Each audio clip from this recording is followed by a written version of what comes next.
Nə qəşəng oxuyur. İndi şahidim ol dəli küləyim. Bəlkə təsəlli tapar sənlə ürəyim.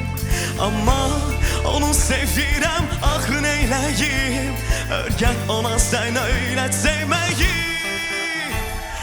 Əs dəli küləyim, de söylə neyləyim.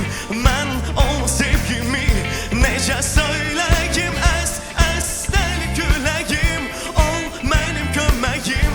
De onu sevgimi yandı ürəyim.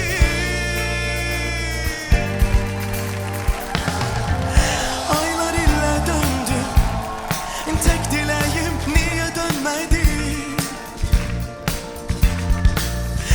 Mənim bu halımı, nə çəkdiyimi gəlib görmədi.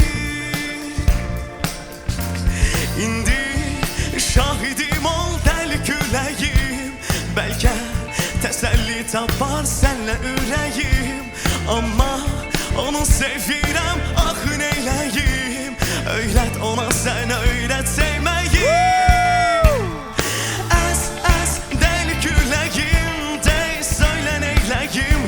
Mən onu sevgimi necə söyləyim. Əs dəli küləyim, ol mənim köməyim. De onu sevgimi yandı ürəyim. Və bir yerdə Əs dəli küləyim, de söylə neyləyim. Mən onu sevgimi necə söyləyim. Əs dəli küləyim, ol mənim köməyim. De onu sevgimi yandı ürəyim.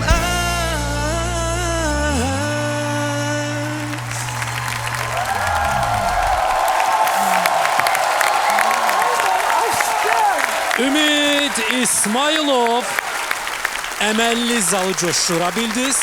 Ümid, mən sizi hər şeydən əvvəl ona görə təbrik eləyirəm ki, belə riskli mərhələdə ustadın mahnısını seçib onu ifa etmək böyük cəsarət tələb eləyirdi. İndi baxaq, bunu digər ustadlar necə dəyərləndirəcək. Buyurun Zülfə xanım. Ümidin səsində bir yanğı var. Ümid bax belə templə mahnılar oxuyacaq. O mənə oxşayıb ona görə. Hərdən mənə deyirlər ki, belə tez mahnı oxursan, templə mahnı oxursan, amma ağlayırsan. Elə də Ümid söylədi və gəldin, girdin bizim qəlbimizə. Çox gözəl söylədin, səni təbrik edirəm. Qəşəng oxudun bu mahnını, şirin oxudun. Ayda. Eldar buyurun, davam eləyin. Ümiddən pozitivliyi saçır, o oxuyur. Mən artıq sözlərə fikir vermirdim, sadəcə Ümidə baxırdım. Necə ki, o insanlarla, bizlərlə təmasdadır. Hər şey o qədər çox yerində idi.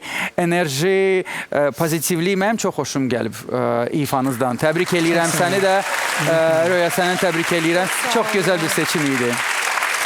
Əslində ustadın təzəsi keçmişi olmur, amma bizim layihədə olur. İndi baxaq görək.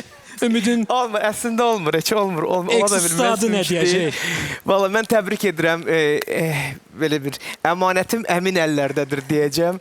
Çünki Röya və Ümid tandemi çox xoşuma gəlir. Sən öldürərəm Ümidi seçməsən.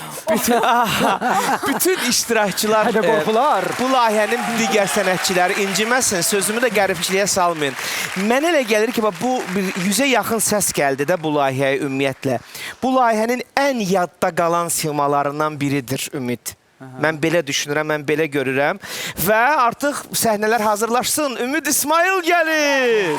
Çox sağ olun Murad müəllim, minnətdaram. Çox sağ olun Murad. Ümid alqışlarla hələ ki sizi kulisə yola salırıq. Nə qəşəng şirin oxudu.